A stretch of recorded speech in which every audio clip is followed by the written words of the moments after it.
கடந்த 24 மணித்தியாலத்துக்குள்ள இலங்கையில 4 சிறைச்சாலைகள்ல கலவரம் ஏற்பட்டிருக்கிறது.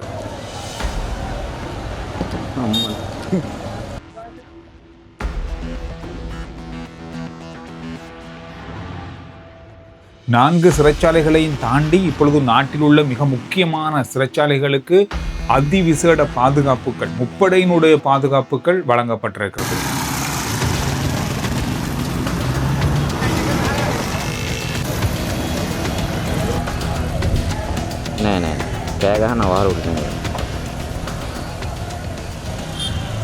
மட்டக்களப்பு, யாழ்ப்பாணம் உள்ளிட்ட நாட்டினுடைய பல சிறைச்சாலைகளுக்கு இந்த பாதுகாப்பு வழங்கப்பட்டிருக்கிறது. நீர்கொழும்பு சிறைச்சாலையில ஆரம்பித்த இந்த கலவரமானது இப்பொழுது மகர சிறைச்சாலையிலிருந்து ஒரே நாள்ல 4-5 சிறைச்சாலைகளுக்கு பரவி இருக்கிறது என்பது ஒரு மிகப்பெரிய கேள்வியையும் ஒரு பதட்ட நிலையையும் இப்பொழுது ஏற்படுத்தி இருக்கிறது இந்த சிறைச்சாலைகளுக்கு மத்தியில். நேற்று இரவு முதல் ஆரம்பிக்கப்பட்ட இந்த பதட்டமான சூழல் இந்த நிமிடம் வரைக்கும், அதாவது இன்று மாலை வரைக்கும் தொடர்ந்து கொண்டிருக்கிறது. உடனடியாக இந்த சிறைச்சாலை கலவரங்கள் அல்லது சிறைச்சாலையில் ஏற்படுகின்ற பதட்ட நிலைமை தொடர்பாக ஆராய்வதற்கு மிக முக்கியமான அதிகாரிகளை ஜனாதிபதி அளித்திருக்கிறார் ஆலோசனை நடத்துவதற்காக. இதில் என்ன தீர்மானங்கள் எடுக்கப்பட போகுது என்பது தொடர்பாக இதுவரைக்கும் தகவல்கள் வெளியாகல. மிக முக்கியமான சந்திப்பு ஒன்று ஜனாதிபதியோடு நடக்கிறதுக்கான ஏற்பாடுகள் நடந்து வருகிறது. நேற்று இரவு இடம்பெற்ற இந்த பொருளை மகசின் சிறைச்சாலையில் இடம்பெற்ற கலவரமானது மிகப்பெரிய பாதுகாப்புகளுக்கு மத்தியில இது உடனடியாக கட்டுப்பாட்டுக்குள்ள கொண்டு வரப்பட்டது. அதிகளவான பாதுகாப்பு படையினர் அங்கு வரவழைக்கப்பட்டாங்க. அதிவிசேட பாதுகாப்பு படை அங்கு வரவழைக்கப்பட்டிருந்தது. போலீசார் உள்ளிட்ட அனைவருடைய கண்காணிப்பின் கீழும் இந்த நிலைமை கட்டுப்பாட்டுக்குள் கொண்டு வரப்பட்டிருந்தது. குறிப்பாக துப்பாக்கி பிரயோகம், கண்ணீர் புகைத்தாரகை, இது எல்லாமே பிரயோகிக்கப்பட்டு தான் இந்த கட்டுப்பாடுகள் கொண்டு வரப்பட்டிருக்கிறது. இந்த கட்டுப்பாடுகள் கொண்டு வர்றதுக்கு மிகப்பெரிய நீண்ட தூரம் எடுத்தது, நீண்ட நேரம், அதிகளவான படையினர் பயன்படுத்தப்பட்டாங்க அப்படின்ற தகவல்களும் வெளியாக இருக்கிறது.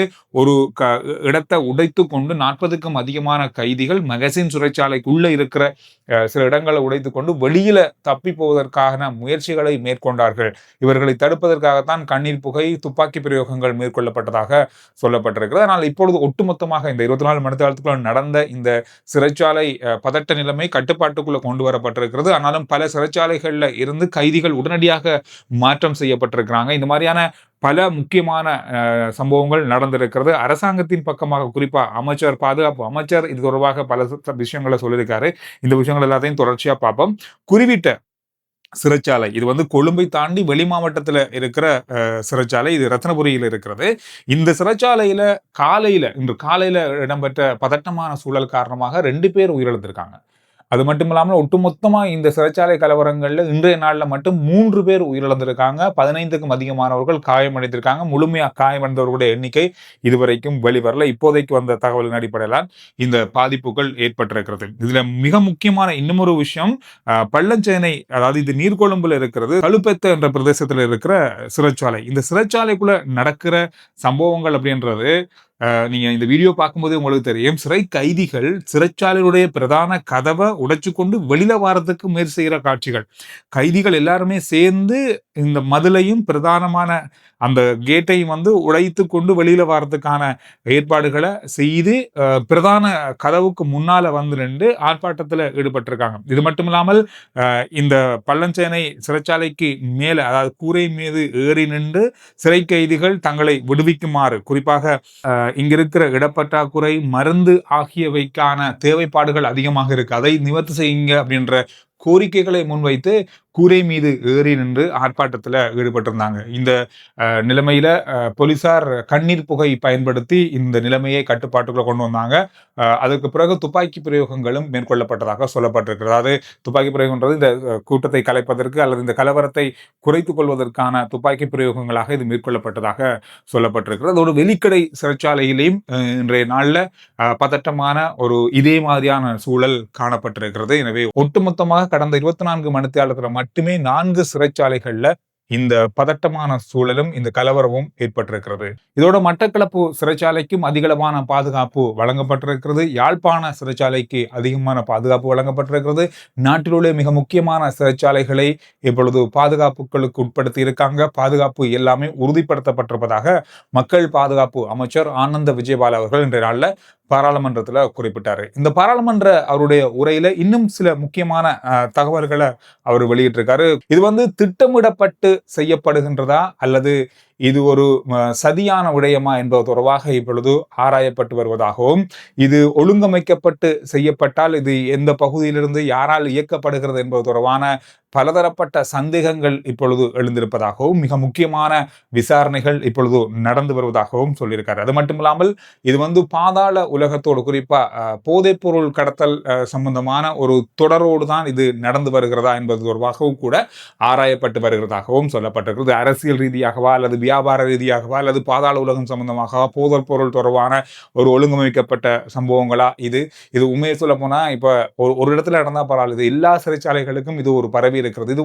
மிக முக்கியமா சொல்ல போனா இப்ப இலங்கையில ஒரு மிக முக்கியமான ஒரு பேசு பொருளாக இந்த சிறைச்சாலை கலவரங்கள் மாறி இருக்கிறது. நாளுக்கு நாள் இந்த சிறைச்சாலை கலவரங்கள், அது தொடர்பான விசாரணைகள் என்று ஏராளமான விடயங்கள் இப்பொழுது நடந்து வருகிறது. இன்றைய நாள்ல ஒரு சிங்கள பத்திரிகை ஒரு செய்தியை வெளியிட்டிருந்தாங்க. அதாவது மகர சிறைச்சாலையில ஏற்பட்ட கலவரத்துக்கு இதுவரையில சரியான காரணங்கள் குறிப்பிடப்படல. ஆனால் அந்த பத்திரிகை ஒரு செய்தியை வெளியிட்டிருந்தது. வெளியில இருந்து வீசப்பட்ட ஒரு பார்சல், இந்த பார்சல் சிறைச்சாலை அதிகாரிகளிடம் சிக்கி இருக்கிறது. அதாவது பிடிபட்டிருக்கு. வழமையாக வெளியிலிருந்து பார்சல்கள் வந்திருக்கிறது. இந்த சிறைச்சாலைக்குள்ள இந்த பார்சல் அந்த அதிகாரிகளிடம் கைப்பற்றப்பட்டது பிறகு சிறை கைதிகள் இதற்கு எதிராக அல்லது அதை வாங்கிக் கொள்வதற்காக முரண்பட்டிருக்காங்க. இதுல இருந்து அந்த கலவரம் ஏற்பட்டதாக அந்த பத்திரிகை செய்தியை வெளியிட்டிருந்தாங்க. இதுக்குள்ள வந்து ஐஸ், போதைப் பொருள், லைட்டர்கள் என்று ஏராளமான பொருட்கள் இருந்திருக்கிறது. எனவே இந்த மாதிரியான விஷயங்களும் அங்கு ஏற்பட்டிருப்பதாக கடந்த நாட்களில் பதிவாகி இருக்கிறது. அதோட இன்னும் ஒரு முக்கியமான விஷயம், காலி சிறைச்சாலையில் ஒரு சம்பவம் நடந்திருக்கிறது. கொண்டு போகப்பட்ட, அதாவது சகோதரர் ஒருவர் தன்னுடைய சகோதரருக்கு உணவு கொண்டு போயிருக்காரு வெளியிலிருந்து.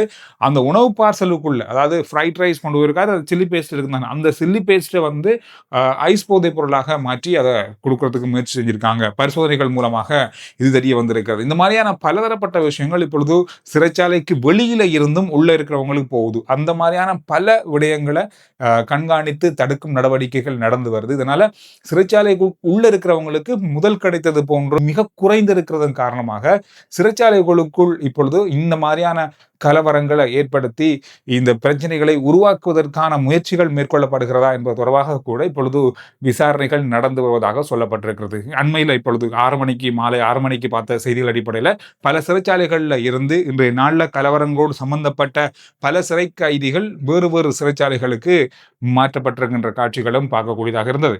போலீசார் மிக முக்கியமான ஒரு தகவலை வழங்கியிருக்காங்க. 2 முக்கியமான தகவல்களை வழங்கியிருக்காங்க பொதுமக்களுக்கு.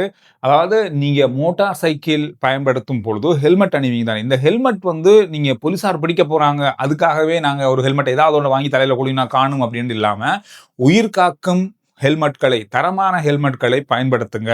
குறிப்பா SLS சான்றிதழ் பெற்ற தரமான ஹெல்மெட்களை மட்டுமே பயன்படுத்தும்படி இப்பொழுது போக்குவரத்து அமைச்சு ஒரு அறிக்கையை வெளியிட்டிருக்காங்க. இது கட்டாயமாக்கப்பட்டிருக்கிறது. எனவே சம்பந்தமே இல்லாத, இதுவே இல்லாத ஹெல்மெட்டுகளை பயன்படுத்துவதற்கு முற்றுமுழுதாக தடை. இந்த வருஷத்துல மட்டும் இந்த மாதிரி தரமற்ற ஹெல்மெட்களை பயன்படுத்திய 2,70,000க்கும் அதிகமான நபர்களுக்கு எதிராக வழக்கு பதிவு செய்யப்பட்டிருக்கு. எனவே இனி வருகின்ற காலங்களில், இனி வருகின்ற இந்த நாட்களில் வந்து இது கட்டாயமாக்கப்பட போகுது, கட்டாயமாக இருக்கு. எனவே ஹெல்மெட்டுகளை பயன்படுத்தும் போது சரியான ஹெல்மெட்களை, உங்களோட உயிர்காக்கும் வகையிலான பாதுகாப்பான ஹெல்மெட்களை பயன்படுத்துங்க. காரணம் சொன்னா, ஒரு வருஷத்துல 2000க்கும் அதிகமானவங்க நாட்டில் விபத்துகள் காரணமாக உயிரிழக்கிறாங்க. அதுல 1000க்கும் அதிகமானவங்க, சரி அரைவாசிக்கும் அதிகம் வந்து மோட்டார் சைக்கிள் பயனாளர்கள் தான் அதிகமாக உயிரிழந்திருக்காங்க. இதுலயும் தலையில் ஏற்பட்ட அதிக காயம் காரணமாக தான் அதிகளப்பு உயிரிழப்பு. இதுல எடுக்கப்பட்ட விசாரணைகள்ல பார்த்தா தரமற்ற ஹெல்மெட்களை பயன்படுத்தியவர்கள் அதிகமாக உயிரிழந்திருக்காங்க. எனவே இந்த ஹெல்மெட்கள் சும்மா சாதாரண தட்டுப்பட்டு விழுந்தாலும் கூட தலையில் அடிபடும் போது மிக பாரிய ஆபத்துகள் இருக்கு. அதனால ஹெல்மெட்டுகள் தரமாக இருக்கும் பொழுது நிறைய இடங்கள்ல தப்பித்துக் கொள்ளறதுக்கு வாய்ப்புகள் இருக்கு. எனவே ஹெல்மெட்டுகள் மிக முக்கியமானவை அப்படின்றத உறுதிப்படுத்திருக்காங்க. இது கட்டாயமாக்கப்பட்டிருக்கிறது. மோட்டார் சைக்கிள் வச்சிருக்கவங்க கவனமா ஹெல்மெட் வாங்கும்போது, அல்லது இப்ப நீங்க பாவிக்கிற ஹெல்மெட்டும் தரமானதா என்பதை பரிசித்து பாருங்க. அதோட இன்னும் ஒரு முக்கியமான அறிவித்தல் கொடுக்கப்பட்டிருக்கிறது போலீசாரால. இப்ப அண்மை நாட்கள், இது ஒரு மாசத்துக்கு முதலிருந்து சம்பவம் நடந்து நடந்து கொண்டிருக்கு. ஆன்லைன் மூலமா போக்குவரத்து விதிமுறைகளை நீங்க மீறி இருக்கீங்க அப்படின்னு சொல்லி உங்களுக்கு எஸ்எம்எஸ் மூலமா, வாட்ஸ்அப் மூலமா ஏதாவது ஒரு வழியில வந்து ஒரு லிங்க் வரும். இதை நீங்க கிளிக் பண்ணி உங்களுடைய போக்குவரத்து விதிமீறல்கள் செய்யப்பட்ட அந்த தண்ட பணத்தை கட்டுங்க அப்படின்னு சொல்லி ஒரு லிங்க் வரும். நீங்க சில பேர் பயந்து கொண்டு ஐயோ ஏதோ வகையில் நாங்கள் செய்துட்டோம் போலன்னு சொல்லி நீங்க உங்களுடைய தரவுகளை கொடுத்து அந்த மாதிரி மாட்டிக்கொள்ள தேவையில்லை. எந்த வகையிலும் போக்குவரத்து விதிமுறைகள் ஆன்லைன் மூலமாக போலீசார் உங்களுக்கு அனுப்ப மாட்டாங்க. நீங்க நேரடியாக தான் அது கட்டணும் அல்லது அதுக்கான வழிமுறைகள் இருக்கு. எனவே இந்த மாதிரியான வருகின்ற எஸ்எம்எஸ்கள் அல்லது எந்த லிங்க் எந்த போன் காலுக்கும் நீங்க எந்த வகையிலும் வழங்க தேவையில்லை, பதில் வழங்க தேவையில்லை அப்படின்றத சொல்லியிருக்காங்க. இந்த விஷயத்துல கவனமாக இருங்க. கடந்த 5 வருஷத்துல இலங்கையிலிருந்து 3791 வைத்தியர்கள், அதுவும் விசேட வைத்தியர்கள் நாட்டை விட்டு வெளியேறி வேறு நாடுகளுக்கு போய் வேலை செய்ய ஆரம்பிச்சிருக்காங்களாம். இதுல அதிகமானவங்க அரசாங்கம் வழங்கிய விடுமுறையை பயன்படுத்தி வெளிநாடுகளுக்கு சென்றிருக்கிறதா சொல்லப்பட்டிருக்கிறது. இந்த வருஷத்துல மட்டுமே 280 பேர் இதற்கான கோரிக்கையை முன் வச்சிருக்காங்களாம். கிட்டத்தட்ட 4000 நெருங்கி கொண்டிருக்கிறது. 5 வருஷங்கள்ல வைத்தியர்கள் வெளிநாடுகளுக்கு சென்றிருக்காங்க. போற போக்க பார்த்தா நாம நோயாளர்களும் வந்து வெளிநாடுகளுக்கு போய் தான் மருத்துவமாக வேண்டி வரும் போல அந்த அளவுக்கு பாரிய அளவான தொகை வைத்தியர்கள் வெளியில போயிருக்காங்கன்ற கவலைக்குரிய செய்தி ஒன்று இன்றைய நாள்ல பார்க்க கிடைத்தது. நேற்றிலிருந்து இன்னும் ஒரு செய்தி அதிகமாக பேசப்படுகின்ற ஒரு செய்தியா மாறி இருக்கு. அதாவது அரசியல்வாதிகள் இலங்கையில் இருக்கிற அது பாராளுமன்ற உறுப்பினராக இருக்கட்டும், அமைச்சர்களாக இருக்கட்டும், யாரா இருந்தாலும் அவங்களுடைய சொத்து விவரங்களை மக்களுக்கு வெளிப்படுத்த வேண்டும். அதாவது மக்கள் பார்வைக்கு அதை வெளிப்படுத்த வேண்டும் என்ற கட்டாய சட்டம் இப்பொழுது இருக்கிறது. எனவே இந்த வருஷத்துக்குரிய சொத்து விவரங்களை வெளியிடுறதுக்கான ஏற்பாடுகள் அல்லது அந்தந்த பாராளுமன்ற உறுப்பினர்கள் அந்தந்த அமைச்சர்கள் செய்ய வேண்டும் என்ற அறிவுறுத்தல்கள் வழங்கப்பட்டிருக்கிறது. இது ஒரு புதிய நடைமுறை. இது கடந்த காலங்களில் இல்லாமல் இருந்தது சில இடங்களில், சில நேரங்களில் அது பயன்படுத்தப்படாமல் இருந்தது. இப்போது இது கட்டாயமாக்கப்பட்டிருக்கு. எனவே இது ஒவ்வொரு வருஷம், இது 5 வருஷத்துக்கு ஒரு காலில் ஒவ்வொரு வருஷமும் ஒவ்வொரு பாராளுமன்ற உறுப்பினர்கள் ஒவ்வொரு அமைச்சர்களும் தங்களுடைய சொத்து விவரங்களை வெளிப்படுத்தணும் மக்கள் பார்வைக்கு. எனவே இந்த விஷயங்கள் இன்றைய நாளில் பார்க்கப்பட்ட மிக முக்கியமான செய்திகளுடைய சுருக்கம்.